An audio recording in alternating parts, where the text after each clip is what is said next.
they've got here Bukayo Saka, who's made his return to Arsenal after 3 months away from with a hamstring injury. He's going to be a big, important guy for Arsenal today, and he's hoping to make history the same way that Thierry Henry did when he scored the game winner in the last time that Arsenal met Real Madrid. So let's take a listen to what Bukayo Saka had to say about his relationship with the Arsenal legend.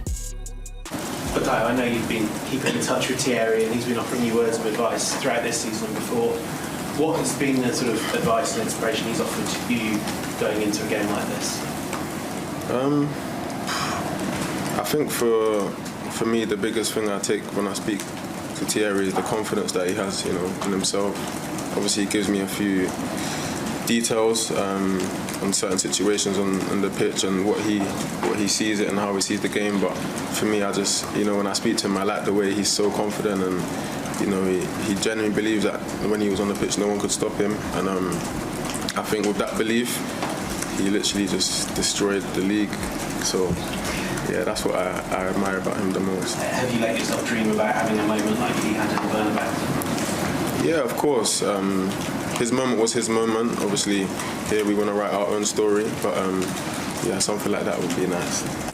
Now, taking down reigning champions Real Madrid would be a huge feat for Arsenal. And listen, nothing is impossible. They could do it. So, Nico, give us 3 reasons and 3 ways that Arsenal can take down Real Madrid. Yeah, listen, I don't know if Real Madrid are there for the taking, but out of the last couple of years, this is the most doubt I've seen surrounding Real Madrid. And Arsenal have to have a masterful performance. It's not like they're going to walk over Real Madrid. Real Madrid has got that aura. You just can't let that Champions League aura seep in, because we've seen this team not be at their best and still win this competition. And right now, they are far from their best. So I'm going to give you a couple of keys for Arsenal to end up on the winning side in this tie against Real Madrid. And I see an opportunity here with the fullbacks for Real Madrid, that they're not healthy. It's a bunch of deputizing fullbacks, or even whoever's starting is not at their best. It might be Fran Garcia today.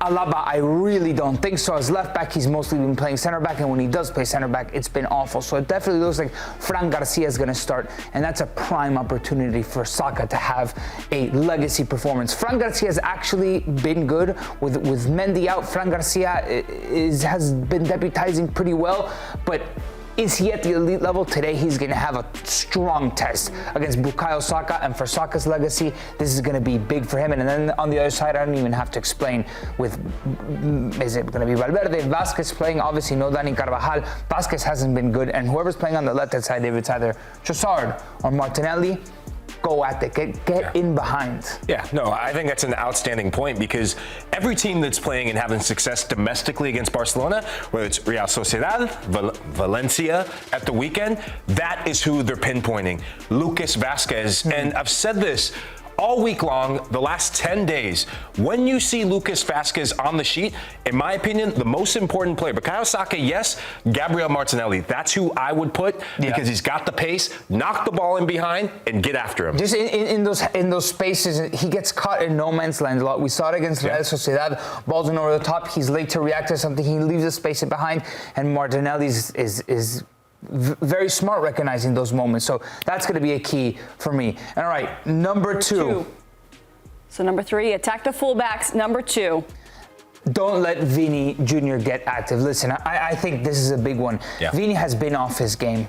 He got booed at the Bernabeu this weekend, and he's a player that, by talking to him, roughing him up a little bit, you get him off of his game. When he's in that zen mode, he's unstoppable, right? We know how good Vini can be. But if you rough him up a little bit, start getting in his face, talk a little bit of smack to him, have him worrying about things other than football and not playing, that's when Vini's at his worst. That's when Vini's a detriment to his team. And often this season, he's been more of a detriment than a factor that's a decision in games. He's not that player that's putting the team on his back and he's winning games himself. That's more Mbappe this season. And that's why I didn't put Mbappe in these 3 keys, because at times Mbappe is indefensible. He's in those moments where it's like you can't do anything about it because he's Kylian Mbappe. And then if I would change number 2, I would say let Vinny Jr. take PKs. Yeah. Just a little. Hey, last time I said that, Madrid fans came after me. They're still in my DMs. Give us number one, Nico. All right, and number one is win. But I mean, this seems extremely obvious, right? And I'm talking about the first leg. But once Arsenal goes up, you got to conserve that lead. Because it feels like this Real Madrid team is actually better when they're facing a deficit. It's like they need to be losing to react and to be like, oh, crap. We gotta get our ish together. We gotta put it together and turn this tie around. And oftentimes they do because they have so much quality. But I haven't seen a performance from minute 0 to minute 90, maybe that Manchester City game, where I walk away saying, wow, this Madrid team is so complete. They are a convincing footballing team, and not yet have they shown that. So if you're Arsenal and you're recognizing that, once you get out to that lead, conserve that lead. Because if you walk away to the Bernabeu in the second leg with anything other than a victory, it could be trouble. Now let's take a look at how these two teams will match up against each other today. Let's start off with Arsenal. Nico, I think you will take that one. Let's take that one. Yeah, a lot of questions in that back line, right? But the fact that you do get White back, that you do get Jurrien Timber back. And if I'm picking a matchup about Mikel Arteta between the right back and Vinicius Jr, I'm probably going to go for Jurrien Timber. I wonder how much inverting the fullbacks are going to be doing against Real Madrid. I would probably say less than they usually do. So that back line, the one question mark is Kivior, right? You don't have Gabriel Magalhães. Kivior hasn't been up to that standard. I don't think he's a center back that wins you games. But we'll see how that ends up working out. I wonder if he does something funky down the line with Partey playing right back at one point as a variable tactically. But this is the team, right? Saka, Marino, Martinelli. Obviously, Trossard can come into the mix. Perhaps Waneri, but this is Arsenal's team. It's what you've got, unfortunately. No, it really is, and I think you bring up a massive point of how do you replace Gabriel. I would put the likes of Ben White in there. He can play that center back role. Put him over. Yeah, just because the experience, the big game experience. Jakob Kivior going up against the likes of this front four, I think that's going to be a liability. Okay, hold up, but now my question is: you're playing Ben White, a right-footed center back, in a left center back position. Do you slide Saliba over? You have to slide William Saliba over there. And I think that Jurrien Timber, I agree with you, this matchup with Vinny Jr., that is one for the ages. Isolating the likes of Jurrien Timber to go one-on-one, he has the athleticism, he has the tenacity, and to your point about being physical with Vinny, that can knock him off his game. But from a Madrid standpoint, you don't get him talking. That's if the Latin American in me sees Vinicius at the moment, and the first thing is dark arts. Get him off his game. You know, that's what's going to end up winning a game if you don't allow Vinicius to get into a footballing. No, Valencia did that, right? Valencia, every time they got physical, the goal aside, his game was out. The biggest question for Real Madrid is where in the world is Fede Valverde going to play?